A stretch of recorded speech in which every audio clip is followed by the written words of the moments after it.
Hello students, welcome to my YouTube channel GS study point. चलिए, जो हम ancient history में गुप्त साम्राज्य को डिस्कस कर रहे थे उसी को कंटिन्यू करते हैं। और आज हम जो है गुप्त प्रशासन, जो गुप्तकालीन प्रशासनिक व्यवस्था थी उसको यहाँ पे डिस्कस करेंगे। इससे पहले हमने जो है गुप्त साम्राज्य में जो प्रमुख जो गुप्त शासक रहे हैं, गुप्तकालीन जो शासक रहे हैं उनको डिस्कस किया था। साथ ही साथ हमने जो है गुप्तकालीन कला थे, साहित्य थे, उसको भी देखा था। तो चलिए देखते हैं गुप्त प्रशासन। इसके अंतर्गत हम सबसे पहले जो है राजनीतिक व्यवस्था को देखेंगे कि उस टाइम पे जो राजनीतिक स्थिति थी किस तरह से थी। साथ ही साथ केंद्रीय प्रशासन, केंद्र स्तर पे जो है प्रशासनिक व्यवस्था कैसी थी, प्रांत स्तर पे किस तरह से थी। साथ ही जिला प्रशासन को देखेंगे और इसके बाद हम स्थानीय प्रशासनिक व्यवस्था को देखेंगे। स्थानिक प्रशासनिक व्यवस्था भी दो भागों में बटी हुई थी, एक तो जो नगर लेवल पे और एक जो है ग्राम स्तर पे। ठीक है, तो यहाँ पे हम इसी चीजों को डिस्कस करेंगे। साथ ही जो है आपके जो सामाजिक व्यवस्था के थे, मतलब कि गुप्त काल में जो है समाज की स्थिति जो है किस तरह से थी उसको यहाँ पे देखेंगे। आगे हम जो है यहाँ की जो अर्थव्यवस्था थी, आर्थिक स्थिति किस तरह से थी उसको देखेंगे। न्याय कैसा था, गुप्त धर्म कैसा था, इन सारी चीजों को यहाँ पे देखेंगे। मेनली जो है यहाँ से जो है गुप्तकालीन जो प्रशासनिक व्यवस्था है इससे क्वेश्चन पूछा जाता है। और जो टर्मोलॉजी होते हैं, ठीक है, टर्मोलॉजी होते हैं उससे काफी ज्यादा जो है क्वेश्चन पूछा जाता है। जैसे कि अगर हम जिला को लेते हैं तो जिला को जो है गुप्तकाल में विषय कहा जाता था। ठीक है, प्रांत को क्या कहा जाता था, भक्ति कहा जाता था। तो इस तरह से जो है टर्मोलॉजी होते हैं उससे जो है काफी ज्यादा जो है आपको क्वेश्चन देखने को मिलेंगे आपके एग्जाम में। तो पॉइंट टू पॉइंट चीजों को देखेंगे, समझेंगे, ताकि जो है इससे जिस तरह के भी क्वेश्चन पूछे जाएंगे आपके एग्जाम में तो आप जो है उन क्वेश्चंस को करने में क्या होंगे, सक्षम होंगे। तो चलिए देखते हैं। और सबसे पहले देखेंगे हम जो है किसको, राजनीतिक व्यवस्था को। ठीक है, तो राजनीतिक व्यवस्था को अगर हम देखते हैं तो जो गुप्त काल में जो राजनीतिक व्यवस्था थी वो क्या थी, तो वो थी आपकी राजतंत्रात्मक। ठीक है, किस तरह से थी, तो राजतंत्रात्मक थी। राजतंत्रात्मक का मतलब है कि सारा कुछ किसके नियंत्रण में था, तो राजा के नियंत्रण में थे। ठीक है, जो भी अंतिम निर्णय लेना होता था या जो प्रमुख है या जो प्रधान था वो क्या था, राजा था।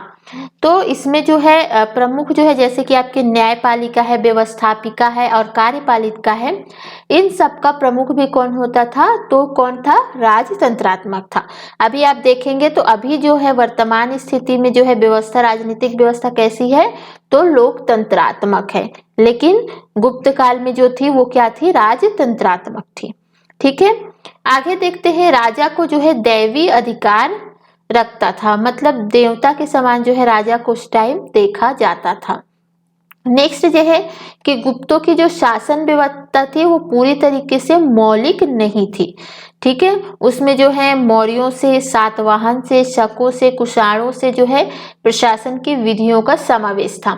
जैसे कि अभी हम अगर अपने संविधान की बात करते हैं तो हमारे संविधान का स्रोत है कुछ यूएसए से लिया गया है, कोई कनाडा से लिया गया है, ठीक है, कोई आयरलैंड से लिया गया है। तो उसी तरह जो है गुप्तों में भी जो है शासन व्यवस्था जो है कुछ जो है आपके मौर्यकालीन थी, कुछ सातवाहन से था, कुछ शकों से था। तो इस तरह जो है यहाँ पे आपको समावेश देखने को मिलता है। अब आगे हम देखते हैं, तो आगे अगर हम बात करते हैं तो केंद्रीय व्यवस्था की हम यहाँ पे बात करेंगे। ठीक है, तो केंद्रीय व्यवस्था की अगर बात करें तो किस तरह से था, तो जिस तरह आपने मौर्य काल में देखा था कि केंद्र का जो व्यवस्था हमें वहां पे देखने को मिलती है, वैसा जो है यहाँ पे गुप्त काल में हमें देखने को नहीं मिलता है। ठीक है, वहां पे जो है क्या था कि केंद्रीय व्यवस्था जो है काफी ज्यादा क्या थी, व्यवस्थित थी। ठीक है, आगे देखते हैं। केंद्रीय स्तर पर राजा की सहायता के लिए कौन होते थे, तो मंत्री और अमात्य होते थे। ठीक है, जैसे राजा होता था तो राजा जो है केंद्र लेवल पे जो है प्रमुख होता था और इसकी सहायता के लिए कोई ना कोई तो चाहिए, तो इसकी सहायता के लिए कौन थे, तो मंत्री और अमात्य थे। सबसे बड़ा अधिकारी जो होता था इन मंत्रियों में उसको कहा जाता था कुमारामात्य। टर्म को याद रखिएगा, क्वेश्चन पूछा जाता है। ठीक है, और जो प्रादेशिक इकाई थी, ठीक है, वो उसको कहा जाता था देश, ठीक है, जो देश थी वो प्रादेशिक स्थायी इकाई थी और यहाँ पे जो है राजा जो है स्वयं जो है क्या करता था, शासन करता था। यहाँ पे देखिए जो देश था, उसके बाद जो है प्रांत लेवल पे शासन होता था, फिर जिला पे, फिर ग्राम पे। तो जो देश पे था तो देश के जो प्रशासक होते थे उसको कहा जाता था गोप्ता, ठीक है, क्या कहा जाता था, गोप्ता। और जो प्रांत है, प्रांत तो जो है भुक्ति कहा जाता था और इसके जो प्रशासक होते थे उसको कहा जाता था उपारिक, ठीक है। विषय जो है जिला को जो है विषय कहा जाता था और इसके जो प्रमुख होते थे उसको कहा जाता था विषयपति और ग्राम के प्रमुख को क्या कहा जाता था, तो ग्रामिक। तो इसको याद रखिएगा, प्रांत को क्या कहा जाता था, भुक्ति, देश को देशी कहा जाता था और इसके जो प्रशासक थे उसको कहा जाता था गोप्ता। क्लियर है इतनी चीजें। चलिए अब आगे हम बढ़ते हैं और देखते हैं कि उस टाइम पे जो विभाग बनाए गए थे और उनके जो अधिकारी थे वो कौन कौन से थे। तो यहाँ पे आप देख सकते हैं, तो यहाँ पे देखिए, यहाँ पे जो है न्यायाधीश था सबसे पहले, ठीक है, और उसके जो अधिकारी थे वो थे महादंड नायक। क्लियर है। फिर जो है आपके पुलिस विभाग था जिसके अधिकारी थे दंडपाशिक। शिक्षा अधिकारी था और इसके जो अधिकारी थे, शिक्षा विभाग था, इसके अधिकारी थे विनय स्थिति संस्थापक, ठीक है। तो इतनी चीजें आपको यहाँ पे ध्यान रखनी है टर्म को। अब यहाँ पे देखते हैं प्रांत को, अगर हम देखते हैं तो जो प्रांतीय प्रशासन होता था तो प्रांत को यहाँ पे क्या कहा जाता था, तो प्रांत को कहा जाता था भुक्ति, ठीक है। तो हम यहाँ पे प्रांतीय शासन देख रहे हैं और जहाँ पे प्रांत को कहा जाता था भुक्ति और शासक को कहा जाता था उपारिक और नियुक्ति कौन करता था इस उपारिक की, तो गोप्ता द्वारा जो है यहाँ पे नियुक्ति होती थी, ठीक है। आगे अगर हम बात करते हैं जिला प्रशासन की, तो अभी हमने देखा था कि जो जिला था तो जिला को जो है कहा जाता था क्या, विषय, और इसी से बना था, इसके शासक को कहा जाता था विषयपति और सहायता और परामर्श देने के लिए जो है विषय परिषद होती थी, ठीक है। और इसके जो मतलब यहाँ पे जो शामिल होते थे, इसमें जो मेंबर होते थे उनको जहाँ कहा जाता था विषय महत्व और इनकी नियुक्ति जो है प्रत्येक 5 वर्ष में होती थी। अब यहाँ पे हम जो है स्थानीय प्रशासन को देखते हैं। तो स्थानीय प्रशासन में जो है 2 तरह से बटा हुआ था, एक तो नगर लेवल पे जो प्रशासन होता था और दूसरा जो कहाँ पे होता था, तो दूसरा होता था ग्राम लेवल पे, ठीक है। तो स्थानीय प्रशासन जो है 2 तरह से बटा हुआ था, नगर प्रशासन और ग्राम प्रशासन, ठीक है। तो सबसे पहले हम जो है यहाँ पे नगर प्रशासन को देखते हैं। तो नगर प्रशासन की अगर बात करते हैं तो नगर प्रशासन के जो पदाधिकारी थे उनको कहा जाता था पुरपाल, ठीक है, क्या कहा जाता था, पुरपाल। और इसकी सहायता के लिए जो है नगर परिषद होती थी जिनको जो है नगरपति, इसके जो मुख्य होते थे, प्रमुख होते थे, उनको नगरपति कहा जाता था। यहाँ पे मैं वीडियो में आगे बढ़ने से पहले आप सभी से रिक्वेस्ट करूंगी, अगर चैनल पे नए हैं तो चैनल को सब्सक्राइब कर दीजिएगा। वीडियो पसंद आता है तो वीडियो को लाइक जरूर कीजिएगा। अगर आप लाइक करते हैं तो ये जो है ये वीडियो जो है औरों को सजेशन किया जाता है, तो ये ज़्यादा से ज़्यादा लोगों तक ये पहुंच पाएगा, ठीक है, जिससे जो है मेरा मोटिवेशन भी बना रहेगा और मैं आपके लिए अच्छे से अच्छा वीडियो लेकर आऊँगी। तो चलिए आगे देखते हैं और कमेंट करके ज़रूर बताइएगा कि आपको वीडियो कैसा लगा। आगे जो है हम देखते हैं ग्राम प्रशासन को, ठीक है। तो अगर हम ग्राम प्रशासन की बात करें तो ग्राम जो है उस टाइम पे जो है सबसे छोटी इकाई क्या थी, ग्राम थी, ठीक है। प्रमुख जो होता था ग्रामिक होता था या इसी को ग्रामपति भी कहा जाता था।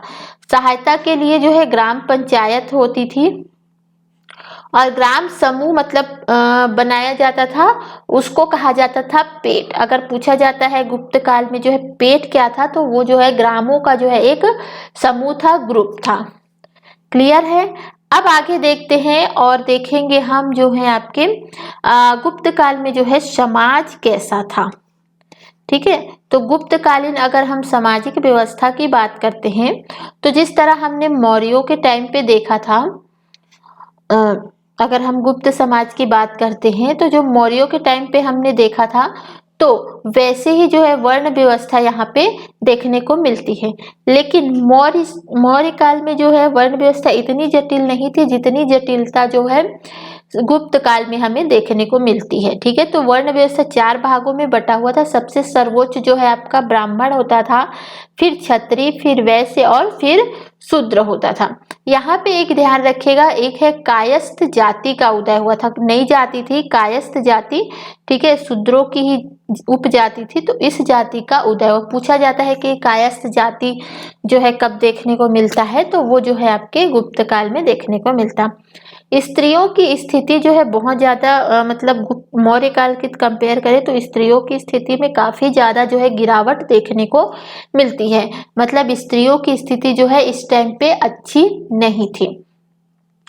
और यहाँ पे याद रखिए भानुगुप्त है। भानुगुप्त जो है के जो एरन अभिलेख है, ठीक है, भानुगुप्त का एरन अभिलेख है, इसमें ही ये पता चलता है कि यहाँ पे जो है स्त्रियों की स्थिति सही नहीं थी। साथ ही साथ जो सती प्रथा का जो की शुरुआत जो हुई थी वो भी कब हुई थी, तो गुप्त काल के टाइम पे ही हुई थी, तो इसको भी आपको ध्यान रखना है। और जो देवदासी प्रथा भी जो है कब देखने को मिलती है, तो गुप्त काल के टाइम पे जो है देवदासी प्रथा जो है देखने को मिलती है। चलो आगे बढ़ते हैं। तो अगर कोई सजेशन हो तो कमेंट करके जरूर बताइएगा, ठीक है। तो चलिए देखते हैं। तो ये है आपका आर्थिक व्यवस्था। अगर हम गुप्त काल की जो अर्थव्यवस्था है उसके बारे में डिस्कस करें तो इस टाइम पे क्या थी, तो इस टाइम पे जो है आपका मुख्य व्यवसाय जो होता था वो क्या होता था, कृषि होता था। और अगर हम इस टाइम पे जो प्रमुख फसल की बात करते हैं तो वो है आपका चावल और जौ। और इस टाइम पे भू राजस्व की दर जो है 1/6 थी। क्वेश्चन पूछा गया है, ध्यान रखिएगा, ठीक है। गुप्त काल के कुछ प्रमुख कर हैं उसको आपको ध्यान रखना है, ठीक है। तो उसके नाम याद रखने, एक तो भाग याद रखिएगा। भाग क्या होता था, तो ये होता था कृषि उपज का 1/6 भाग जो है, मतलब ये टैक्स होता था। भाग जो है एक कर है और ये क्या था, तो कृषि जितना उपज होगा उसका 1/6 भाग कर के रूप में देना पड़ता था। भोग अगर बात करें तो राजा को प्रतिदिन दिए जाने वाला जो फल फूल, जो वहां पे गांव के लोग होते थे, ठीक है, तो राजा को जो फल फूल सब्जी देते थे उसको कहा जाता था भोग। ये जो है कर के रूप में देते थे। उद्रंग या ऊपरी कर जो है ये है एक प्रकार का क्या था, भूमि कर था, ठीक है। भूतावाद प्रत्यय, ये जो है विदेशी वस्तुओं के आयात पर जो है कर लगाया जाता था। और इस टाइम जो है विदेशी वस्तुएं क्या थी, मसाले और रेशम थे जो विदेशों से आते थे, ठीक है। करों की अदायगी जो है 2 थी। देखिए एक हिरन था, मतलब जो मतलब करों को जो देना था तो किस तरह से जो है करों को दे सकते थे, तो 2 तरह से। एक तो हिरन मतलब कि नगद के रूप में और दूसरा होता था मेयर मतलब अन्न के तौल के रूप में, ठीक है। आगे चलिए स्वर्ण सिक्का देख लेते हैं, मतलब सिक्का देख लेते हैं। तो स्वर्ण सिक्का था जिसको इस टाइम पे दिनार कहा जाता था। और एक था आपका जो था चांदी का सिक्का था, इसको रुपये का कहा जाता था, ठीक है। तो दोनों पूछा जाता है। दिनार क्या था, तो दिनार जो है एक स्वर्ण सिक्का था और जो रुपये का क्या था, तो एक चांदी का सिक्का था। मोस्ट इम्पोर्टेंट जो है गुप्त काल के टाइम पे प्रमुख व्यापारिक केंद्र कौन सा था, तो वो था आपका उज्जैन, ठीक है। एक और इम्पोर्टेंट क्वेश्चन है जो काफी बार एग्जाम में पूछा गया है इसके बंदरगाह के बारे में, तो वो थी आपकी ताम्रलिप्ति, ठीक है। ताम्रलिप्ति जो है नाम अलग लग रहा है लेकिन ये जो है क्या था, बंदरगाह था। सिंचाई हेतु अर्घट रहट जिसको घंटी यंत्र कहते हैं इसका जो है प्रयोग किया जाता था। क्वेश्चन रहट से पूछा जाता है कि गुप्त काल में जो है रहट क्या था, तो ये क्या था, सिंचाई के लिए एक यंत्र था, ठीक है। व्यापारियों की एक श्रेणी थी, बहुत से व्यापारी को मिला के एक श्रेणी बनाई जाती थी जिसको कहा जाता था नियम, और इसके जो प्रमुख होते थे उसको कहा जाता था श्रेष्ठी, ठीक है।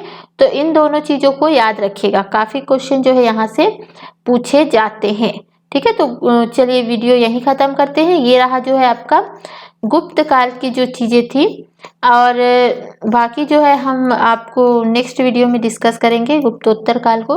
तो थैंक यू फॉर वॉचिंग।